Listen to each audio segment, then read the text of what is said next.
All right, Brian Zach here. So I'm going to go off on a little bit of a rant today.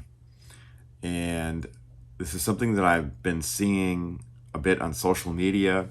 Drummers that are talking about playing with a click, but not really playing with a click in the auditory traditional way. They're looking at their lights and they're trying to play along with the lights blinking.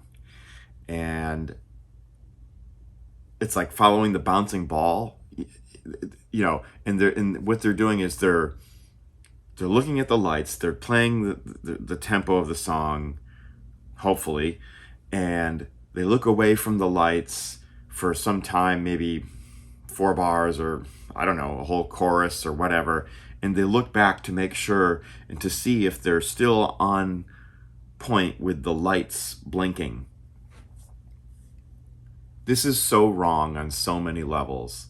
First of all, in the time you looked away and then when you looked back, you could have drifted off so far that like you actually skipped a beat or dropped a quarter note, and it just looks like you're in sync with the lights.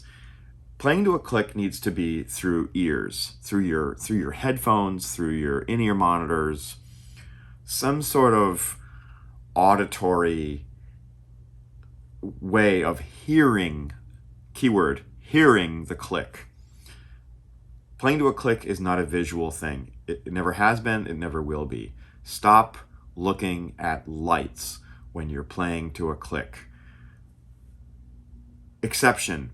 And I've done this before, where I didn't have in-ear monitors or a headphone system of some sort for monitoring, and maybe I'm using a wedge or just no way to run click maybe through my in-ears.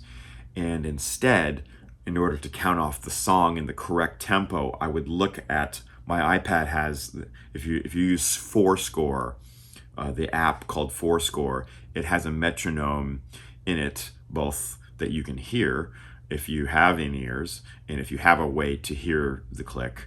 But if you don't have a way to hear the click, as I'm talking about now, it has a mode where just the perimeter of the screen will pulse like this, and it will show you the tempo of the song in this way.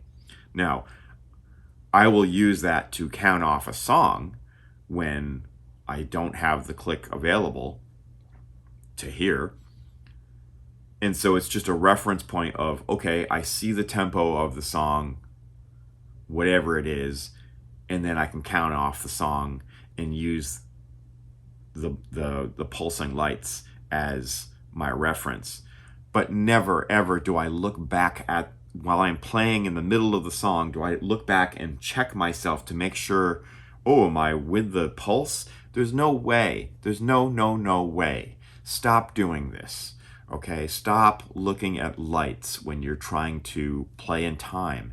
Instead, as an alternative, work on your time. Develop your inner sense of time, your inner clock. Subdivide. Learn how to play without a click and own the tempo. Own whatever the tempo is, whatever the music is. Own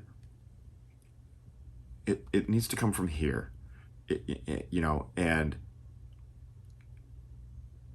And you just need to let it come from your inside, and you'll be good. I promise you.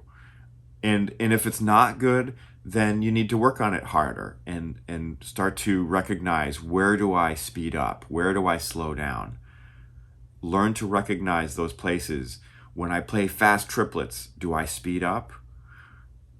When I come from the end of the chorus and go back into the verse, which is you're ramping back down, maybe you slow down there.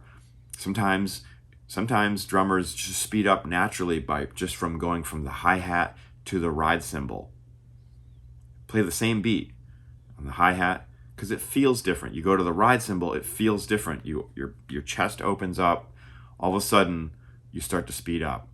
These are common occurrences, and I've dealt with this myself. And so learn to recognize those feelings and what that feels like. This is the mark of a true drummer who has great time, great feel, and you no longer will need a click. And just stop looking at lights when you're playing to a click. There, I'll leave you with that. Thanks, folks. Thanks for letting me rant. Don't forget to like and subscribe, and lots more videos coming your way. Appreciate it.